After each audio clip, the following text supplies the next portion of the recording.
Hey, it's Buck Joffrey here again, and I am back with Dr. John Bridger of Santa Barbara Podiatry.com. In other words, he is the foot doctor. If you've got a foot problem in Montecito, Santa Barbara, Goleta, even Solvang, he is your guy. So, thanks again for answering our questions today. Of course. So, I wanted to talk to you a little bit about something we were talking about before. I asked what one of the most common problems are, and you said actually people coming in simply with pain and tenderness at the corner of a toenail. What's that all about? Yeah, so this is a big one. A lot of times people get pain there because the corner of the nail actually starts to grow into the skin. Ouch. Yeah, and what's called an ingrown toenail or a paronychia.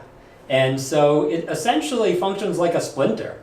So if you can imagine like a piece of wood that gets stuck into your skin, it can be really irritating, except this is the nail that's growing into your skin. And it's in an area in the corner of your nail that you really can't visualize that well. Yeah, so why does it happen? How does that happen? So the natural shape of our nails have a little bit of a curve, and some people more than others. And so a lot of times people think it's because of tight shoes, although that's rarely the case. It's typically more due to the fact that just your individual nail has a little more curvature than somebody else's. Yeah, so is some people just more prone to it? Some people are, and it can be exacerbated if you are not careful with how you trim your nail. You always want to trim your nail straight across. You don't want to dig into the corners. Oh, is that right? Well, Yeah.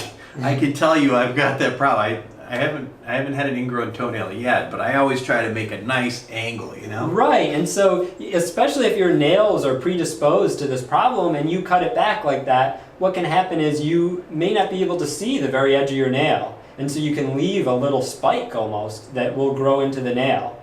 And so you think that you've cut the corner and freed it out, but really you've got a spike that's growing into the skin. That can lead to a lot of pain and even an infection. Yeah, so I mean, I guess this is the kind of thing that kind of comes on gradually. It's not like you wake up with it one morning. Yeah, exactly. People tend to put it off because it starts off as kind of a mild pain and then often will progress to redness, swelling, and in the more severe cases, even you can have drainage in that area, bleeding or pus. Well, we have a photo up here of what that looks like.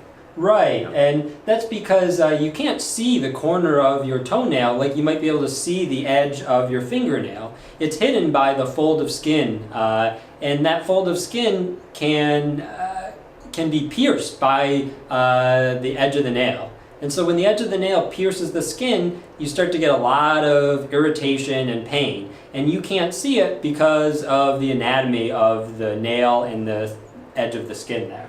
Is there any, what can happen with this? I mean, obviously it seems like something you'd want to get addressed fairly quickly. If you let it go, what could happen? Right, if you let it go, the infection can get really severe. And of course, in the most severe cases for patients who don't have a lot of sensation in their feet, it can even lead to need for surgery, although that's very rare.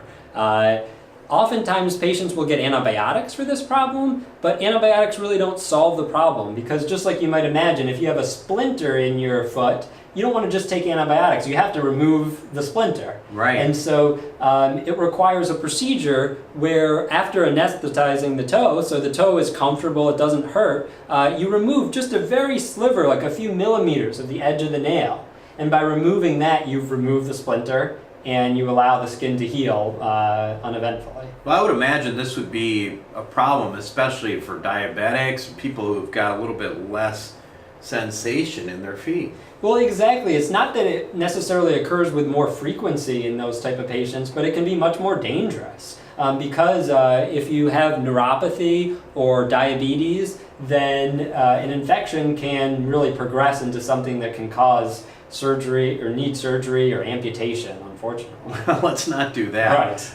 So if you've got some pain and tenderness in the corner of your toenail, don't try to treat it yourself. Right. Probably go get it checked out right away so it doesn't turn into some of these other horrible things. So how do we do that? How do we get a hold of you? Right, so exactly. If you're having this problem, please don't wait days, weeks, months. Get it treated right away. And you can reach me at santabarbarapodiatry.com. You can see the link below and look for an appointment. I'd be happy to see you. Thanks, Dr. Bridger. Thank you.